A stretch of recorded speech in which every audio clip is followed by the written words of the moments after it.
craft support the maker. Today we have two absolute superstars in the room with us. Would you like to introduce yourselves, ladies, and tell us a bit about what you've been up to? Lucia, tell me about yourself.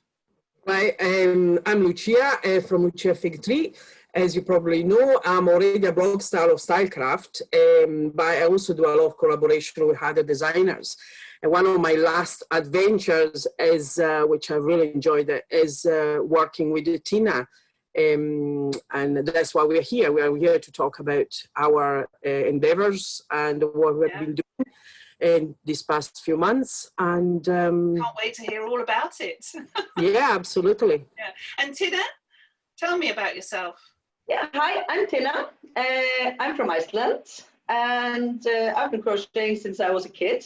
I learned from my grandmother, my great-grandmother, so I've been crocheting all my life. I won't tell you for how long, because I'm not going to tell you how old I am. I do crochet designs. I've been doing that for the last, a few years, almost 10 maybe. And lately I've been working with mainly this mosaic crochet, which is great fun. And that's what we're doing in our upcoming Queen Cal, which we're going to talk about, and the collaboration with Lucia. Okay. So yeah, all crochet and mainly this mosaic crochet lately because it's so insanely. It is such fun. I know I remember having a Blog Stars meeting at Stylecraft, and I'd seen the Havana blanket on Ravelry, and Lucia turned up with this amazing Havana blanket that you'd made, hadn't you, Lucia? And yes, I did. That's how I really met Tinna, because I had seen the mosaic. I'm always like to see what everybody else is doing, and I'm really interested because I always try to see how I can use color in a different way with a different technique. When I saw the mosaic, the Havana blanket that Tinna did, and it was this mosaic crochet, in my mind I had this concept. The mosaic was something really complex where you had to do in two phases, like you have like basically a double fabric, surface, yeah. but instead the Tinna ones was extraordinarily simple, and it just kind of captured me, and it was a fantastic way to use colors. So I did my Havana, and then I put it up, and Tinna spot me in the midst of millions of other Havana, and she liked it, and that's how we started to chat and about designing, about colors, and that's what happened when you're so enthusiastic about something. It just doesn't matter where you live or what language you speak or whatever your story is. You just find something that connects. Yes. That's how that's how it works. I know that I came away from that meeting and immediately went and got the Havana shawl pattern, and that was my first introduction to mosaic crochet, and I absolutely loved it. Like you said, I thought it was going to be difficult, but it's really, really straightforward, and that's what I would say to anybody watching this video is Tinna's instructions are amazingly easy to understand, and you can really, really get into making your blankets straight away. There's nothing to stop you. So you have to try this new Cal that is coming out in, what date is it launching, ladies? 18th September or 17th? Yes, we start on September 18th, and it comes in 6 parts. So it's going to be 1 part per week. So we start on September 18th, and I'm getting really excited. I've actually, because of working with you guys over at Stylecraft, I've been so organized. Like, as you see, I'm not the organized type, and probably for you guys this was all very late and everything, but for me this is like an extraordinary. So I'm just like waiting now. I'm just counting down the days. So am I. So am I, because I'm finishing my big queen. I'm on the last round of the border, and so I'm not that early with everything, but everything is ready, and I'm just really excited to start. But I just want to say about how me and Lucia met, that we met online because of Havana, obviously, and we just immediately clicked. Like, we are great soul sisters, and we have the same passion for colors, and it was so much fun. And it didn't stop there on the internet, actually, because we've been in contact ever since online. Yeah. And I went to visit Lucia in Scotland just a couple of months ago, just like right before lockdown, actually. Yeah, it was just before lockdown. Yeah, it just traveled for a while actually, and it was so amazing. And I love that we could do this collaboration together. We did a workshop together, a couple of workshops on mosaic crochet, and Lucia did her color theory in her house in Scotland, and it was just amazing. And I will definitely be back, just so you know, Lucia. I know. I can't wait for you to be back, because really it's been it's been great. It's been great. Tinna was with me for a week, and we did the two workshop, but also we just chat. We chat about crochet, we chat about color, we chat about family. Obviously, Tinna having a connection with Cuba, it made a massive difference, because she understands, you know, I'm a Mediterranean, so although I've been here in Scotland for 30 years, I have a Mediterranean background, so this passion for colors which is so ingrained in our culture, it just came out, and it was fantastic to share with Tinna and talk about it, and so that was so interesting to be able to do that. Somebody that actually can see, has both aspects. She has the Nordic background and the Nordic tradition, but also the colors of the Mediterraneans. So, and it make a fantastic combination. Yeah. The new cowl, Tinna, is called the Queen cowl, isn't it? Yes. And there are what was the inspiration for it? Because I know you've told me, and I thought it was really, really interesting. Can you tell us a bit more about what inspired you? Well, actually, what it came to be, like at the end of last year, just like the very end, I just sat down, because the thing is that I kind of felt like in my last year's cowl, the Fiesta cowl, I was really trying to kind of prove myself, because I'm new on the international. I've been doing this in Iceland for years now. I published 4 crochet books in Iceland, done classes for years, and you know, I've done that. But I've only been for a couple of years on the international sort of scene, publishing in English. And so I really just felt like I had to really prove myself, and did a really complicated pattern for my last year's crochet along, yeah? And then I just sat down and I was like, got to thinking, and after everything, Havana was my first mosaic pattern actually. And it's always the most popular one, which is, you know, great. It's just how things happen sometimes. And I was just like, yeah, maybe I should just get back to the basics, because that's really what people then really like. And I mean, I love my Havana, and it's so easy and fun to do. So I just sat down with a pen and paper and started drawing, and just wanted to go back to the basic.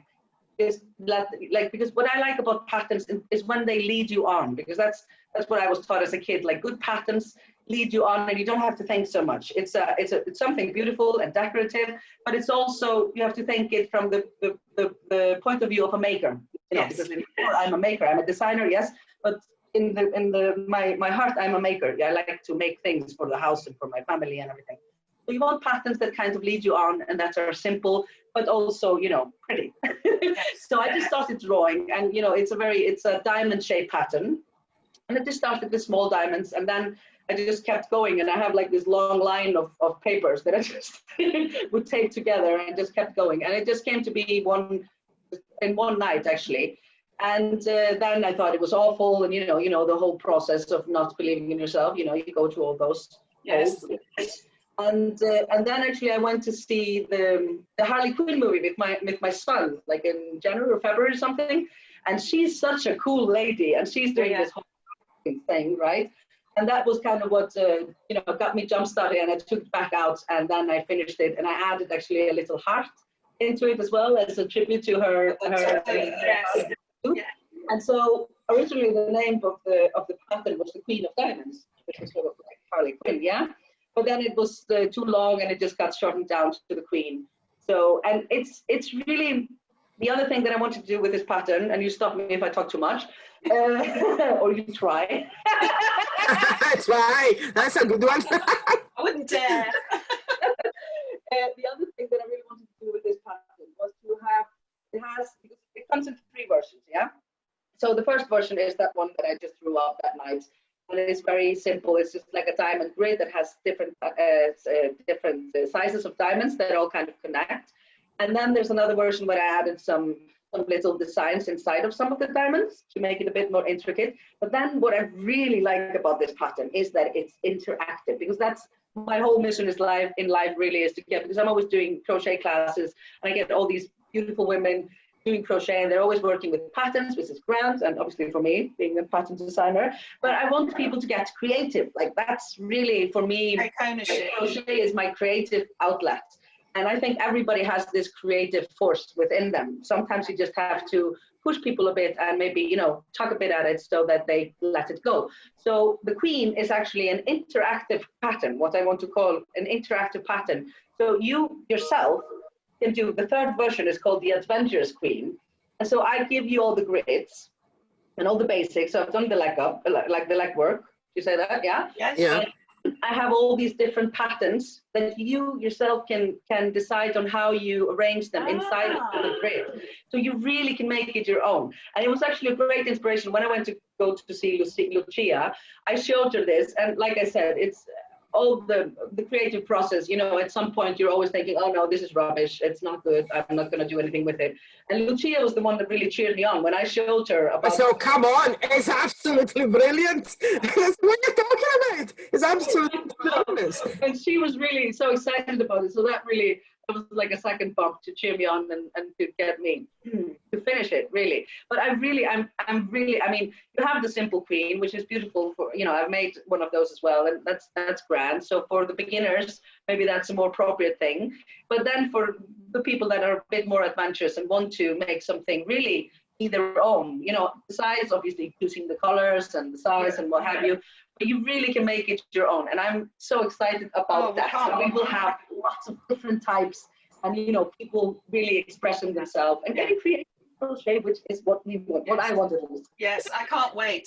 And so, so how did it come about that Lucia did a colorway for you? Because Lucia's colorway is called the Folk Queen, isn't it, Lucia? Yeah, it is. Well,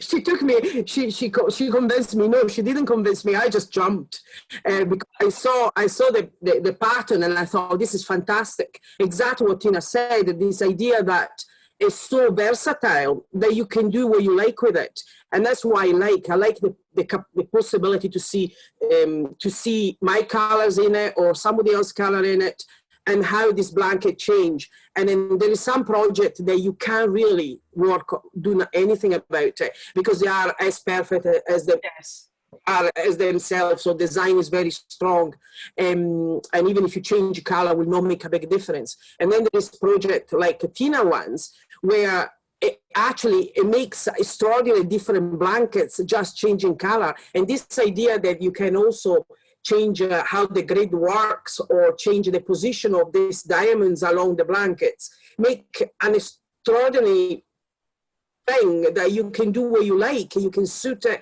And so that push people to just go beyond just simply copying something, because I mean, crochet is you want to be more adventurous, you want to try something different, you want to grow as a crocheter forwards. Yes. And the way to do it is if somebody gives you the tool to do that. So I can maybe do a class on colors or on how color works, but what matters is you try at home and you try to do it. And for doing that, you have to get a nice pattern like this one, for example, and do experiments. If you see the blanket has been done by myself or by some of the lovely tester that works with Tinna, they are very, very different.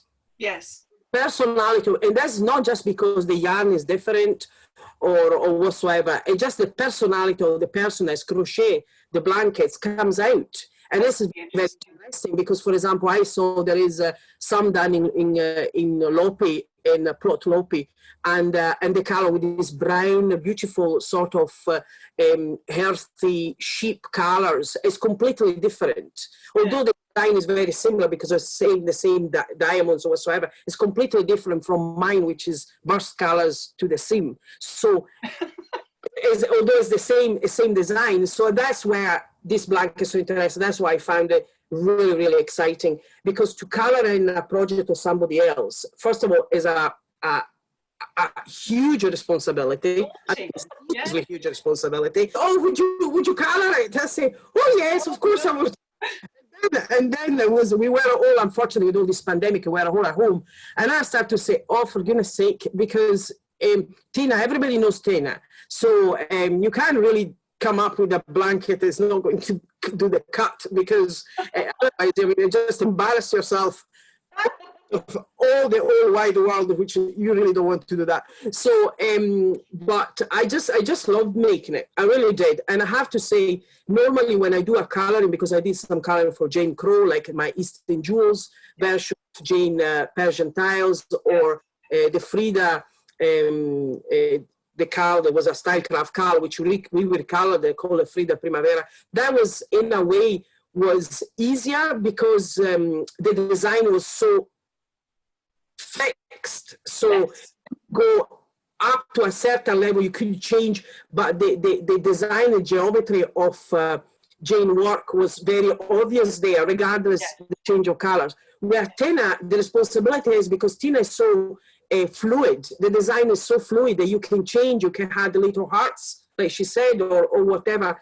And so the colors become really important, because it makes or breaks the blanket. Yes. That's why I have to say, as being a Penelope, cloth work, so I made it and knock it off. I used to make it like crochet like 15, 20 rows a day, and then I will have a look at it, and I realized that maybe the color I used 15 row behind wasn't right with the 15 row above, so I'll just knock it off and start again, knock it off and start again. It'd be like a Penelope in the Odyssey. So, but it just was fun. Even if I had to do it, redo it often, was fun. And my idea for this one, which is, let's have a look. My lovely blanket, which I'm so proud of it. Oh, so gorgeous. The idea of this was to make something that we both have very strong traditional backgrounds. So I come from a little village in the Dolomites, and I have still memories of people walking about with their dirndls and having all this amazing embroidery. Right. And it always interested me since I was very, very young. And Tinna and the northern country in general, Iceland and the Scandinavian country, have again a very strong traditional of embroidery and textiles. Yeah.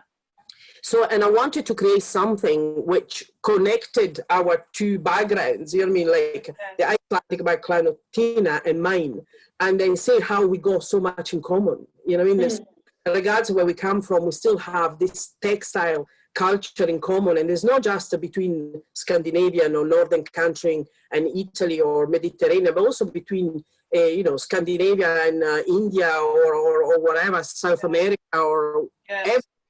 So, and the idea was exactly to reproduce the colors, not necessarily exactly the colors, but more the concept of what is the emotion you get when you see one of these beautiful traditional folk costumes. Well, and there's a lot of that kind of thing on the catwalk at the moment as well, isn't there? And I just got a catalogue through this morning that had a coat that was all embroidered with folk imagery as well. So I can see in the colours that you showed us there, I can see that. So I would say that all four colourways are very different, but I think they will appeal. I honestly think that people are going to have a really hard time choosing which colour pack to go for. Yeah. I can imagine that people are going to have to buy multiples.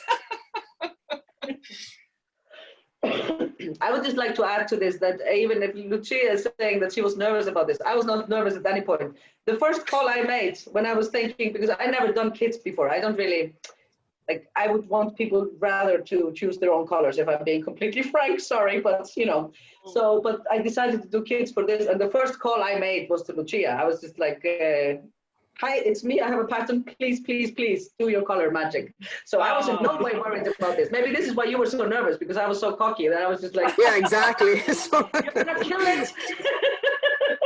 No, I think absolutely. Definitely, Lucia. Yeah, but I loved it. And what it's gorgeous. I'm really looking forward to see. It's just regardless my kit or whatsoever, I'm really looking forward to see what people are going to do with blankets, because the most important things to me is to give people this joy to crochet, this great time they're having crochet, and then get out and not be so worried about, oh my goodness, second row has to be pink, the third row is to be blue or whatever, but more just look what you see, and then, you know, maybe get a kit for the first time and make one with the kits, and then when you have a feeling how the blanket works, you can just go and buy some more yarn or use the one you got home, or It's great for scraps as well. It really make your own, you know. So, and that's what the idea. I mean, the kits, as Tinna said, this is my first kit. I never made a kit in my life. The only reason why I made a kit is because she asked me. So, and I was like, okay. And then, but because as Tinna, my Havana, my original Havana has probably 40 different type of yarns, which were all scraps from all over the place. So then when the kits come, and then become the responsibility, because obviously you have to work with certain amount of yarns, and you know, with certain amount of etc., to make the kit actually a reasonable pack for many reasons. But it's an amazing journey. It's really interesting. But what I would like people to do is maybe get a kit and try the kit, and because you got so much choice, and then go and make your own one. So make your own personal. Yes, liberate your creativity. That sounds like what this pattern is about, Tinna. Can I show you mine that I'm almost finished with? I made mine. I always work with stash. I don't do. Are you? Wow! Look at that. Oh, those. But it's huge, colours. so I have to keep going like this. Oh my goodness! Crikey! How long does that take you to make then? I think it was like a month and a half. It's 2 by 2 meters. It's huge. It's enormous. Now I notice you've got, Tinna. I notice you've got a lot of ends there. Yes, I can show you actually. I'm at the perfect place to show you because I'm finishing off the border, and if I can use this opportunity to then show you, because the thing with mosaic crochet is that you're always working it from the front side, so you're always working it from right to left or from left to right if you're a lefty, and so you're cutting the yarn at each and every row. And so we can't have that. You have to weave in all these ends. That's just insane. That's no fun. And, you know, nobody. I'm so glad you said that. Nobody likes it. So what I did do for my blankets is I use this technique that I just kind of. Can you hold that? Sorry, can you hold that up a bit? Yeah. So here are all the ends. It's like a sandwich. Yeah. So it's like a sandwich. So this is the back side of the border, and I work that from the back side, and then there's the front side of the border, and then all the ends are in between, and then. When I finish, I'm finishing now actually. So now I just put them together, and then I join the two sides, and all the ends go inside. Oh, that's genius! So people don't need to be scared of it, do they? It actually gives a really nice finish as well, like as an extra, because it's actually beautiful. Get rid of all the ends, which is, you know, brilliant if I do say so myself. But the other thing is that it gives a really, really nice professional finish, because the border is really thick, and it's really like, it gives it an extra weight. So it's a really lovely finish, actually. It's a beautiful frame. It's actually a beautiful frame. It works beautifully. Also, when you block your blanket, it stays so perfect. Proper frame. It's like being a picture. And tremendously. Actually, look, that says mine finished. And you see, you can see that. And that's my front. It's just fabulous. It doesn't look too thick either. It just looks the right thickness, doesn't it, to finish it off? Yeah, it's perfect. It's not bulky or anything. It just gives a really nice extra kind of professional finish. It really does. Yeah, it's beautiful. As you can see, look, it's really nice. There are 2 sizes, aren't there, Tinna? And 2 borders actually as well. Like you can see, Lucia has the simple one, which is just all one color from the front, and I'm doing the striped one. Yeah, I did the stripe in the back. But one thing before we talk about the sizes, while I remember, because I'm a scatterhead, I wanted to say that actually I took great care to do this blanket. It's quite simple. It's, you know, if you're even a mosaic, like if you're a crochet beginner, if you just know how to crochet, you should be able to do this. And definitely if you've never done mosaic crochet before, this is a good beginner's pattern, because I really took care to make it simple. It's all chart, and even the border. The border is quite simple. Sometimes I will do some mosaic designs in the border, and then it's a headache because you have to do all the numbers and have the calculations, what have you. But since this blanket is so heavily, you know, it has so much much texture and pattern. So I just did a very simple border for this one. So really both the pattern and the border are quite simple. And if you've done the Havana border, this is nothing like it. It's very simple. No math, you guys, no math. No math, exactly. The sizes, this is a repeat pattern. Yeah. You know, it's a part pattern. So it's a repeat of 60 stitches on the width. So you can really make any size you want, from a small to big. You know, I'm making mine 2 by 2 meters, and you can both add repeats on the width and on the length, like I specify in the pattern. So you can add on the length, you can add those small diamonds, or you can add the big diamonds in the middle as well. I did both for mine. So mine is like 2 meters by 2 meters. So it's fit for a queen size bed, but that's not one of the sizes in the pattern though. Right. I know. It comes with two predetermined sizes, which is small and large. And the small one is like 1 meter by 140. It's like a lap gun. Yeah. And then the large one is 2 meters by 145. I'm not sure. Do you use meters or centimeters? Yes. Yeah, mine is, you know, again, yes, mine I think is 135 by 115. So it depends also what you use. Your size are different. But it's great. That's another really good thing, because some people get overwhelmed by massive blankets and say, oh my goodness, I don't have the time to do it, or I get myself it's too much hassle or whatsoever. And that's what's great, because for example, Tinna did some gigantic ones, as she does, but mine is a smaller, what she called the small traditional horizontal, because again, some are in horizontal. You can take horizontal, you can take vertically, you can take as you like, and mine is the smallest one, but it's still a nice size. It's under 35 by under 15. So we're talking still a lovely size, good for a lap gun, yeah, TV or whatever.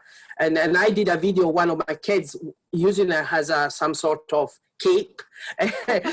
So you can see what it looks like, and which is great, because, you know, some people don't have a lot of time. So, but it's for them to be able to choose. And if they want to, maybe they want to try with a small one to just get their bearings about it, and then decided that they enjoyed so much the small one, go for a big one. That's great. Yeah, so, I bet you get people who are going to try it as pillows, cushion covers, or bags, or you can use parts of the pattern to make smaller projects as well. And one of my testers is doing the wrap with just part of the pattern. It's very versatile, and like Lucia said, you can also work it. You can work it horizontally, which is like the normal, which is like this one when you work it. You're working it on the width. And then you can work it vertically, and then the diamonds lie in. It's very versatile. I always overcomplicate things, but you know, it's fun. I hope you will appreciate it that you. Yeah. But I wanted to show you my small one. Here, this is my small pink one. Yeah. So that's not Icelandic wool, and here you can see the little heart at some point. Where is it?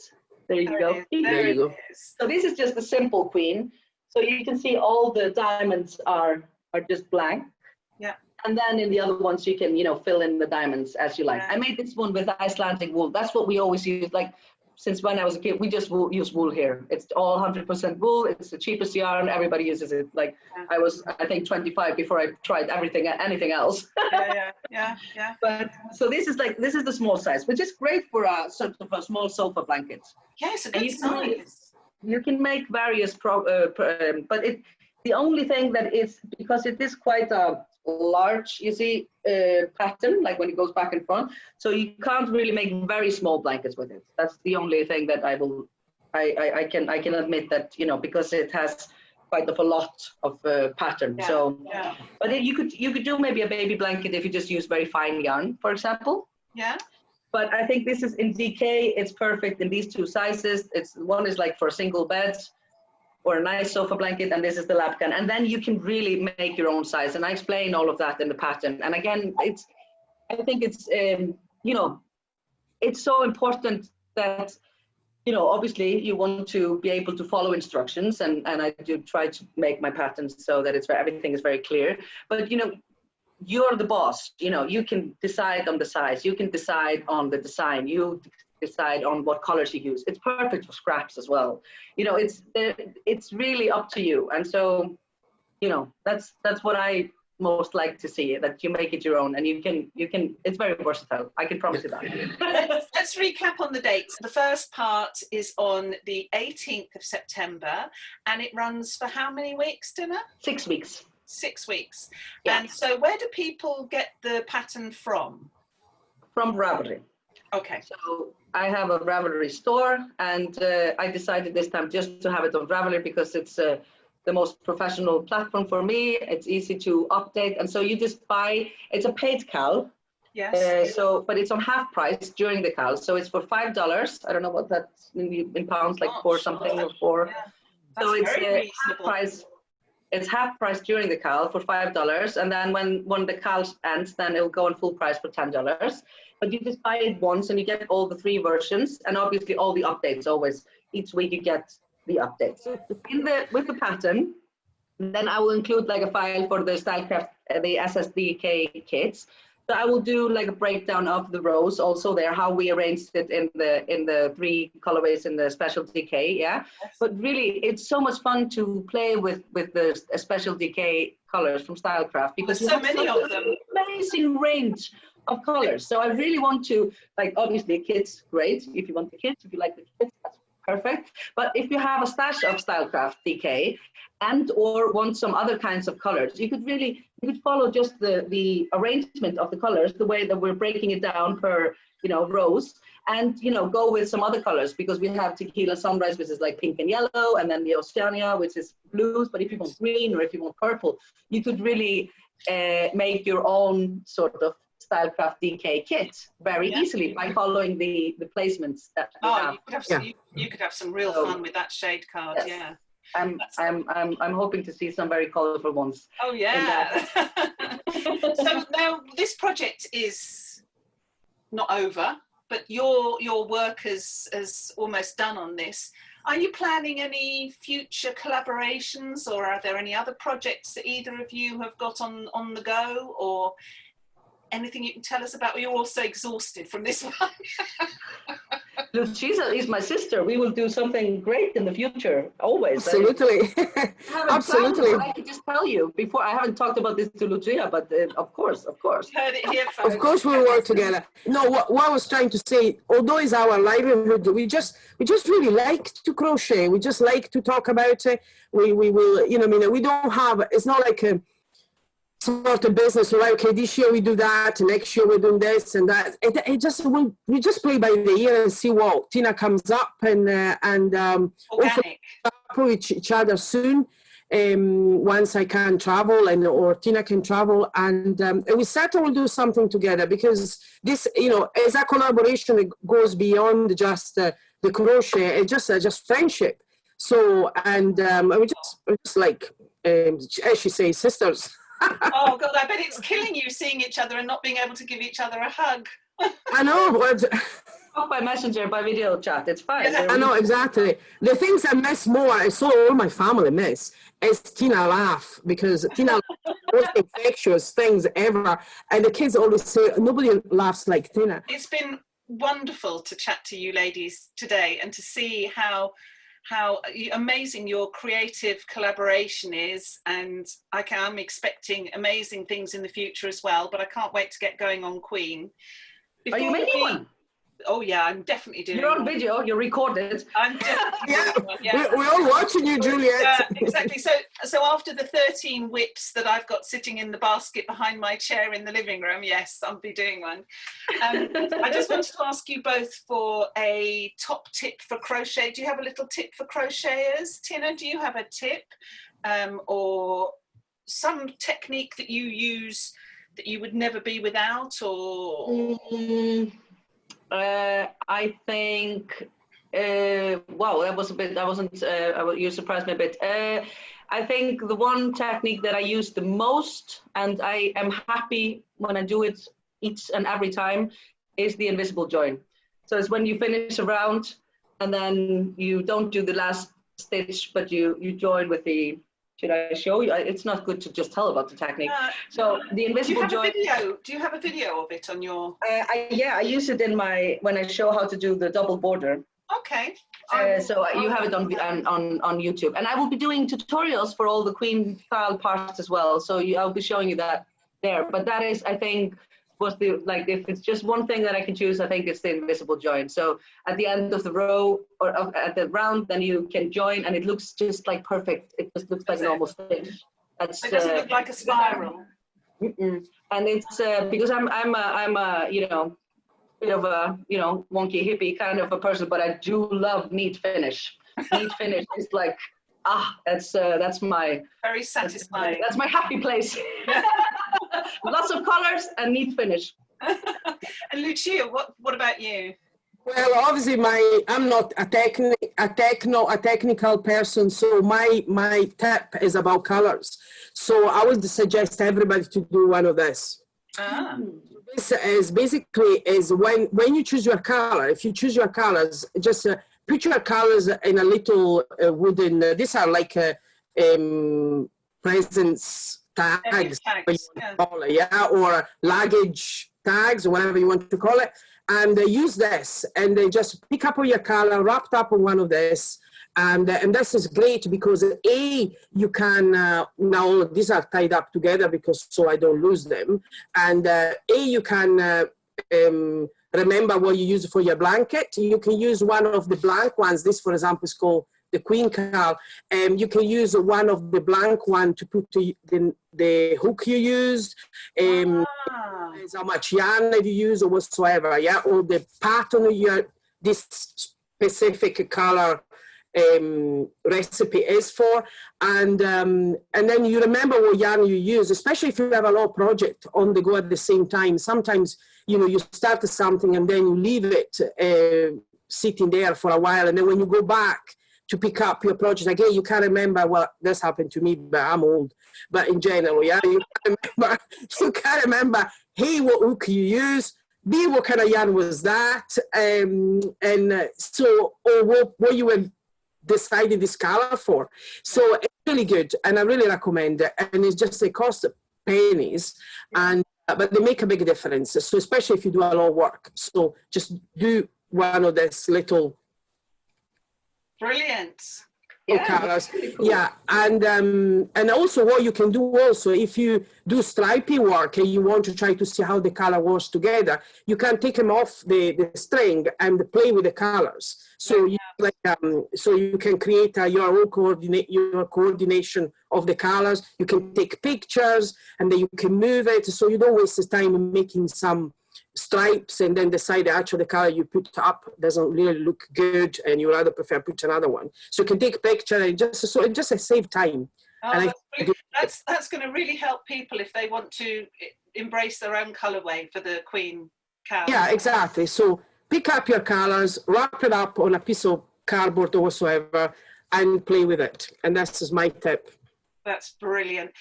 Thank you, ladies. You've been such fun. I've really, really enjoyed this interview. Thank you, and good luck with your Queen Cow. Thank you for listening. Lovely to see you guys. Ciao.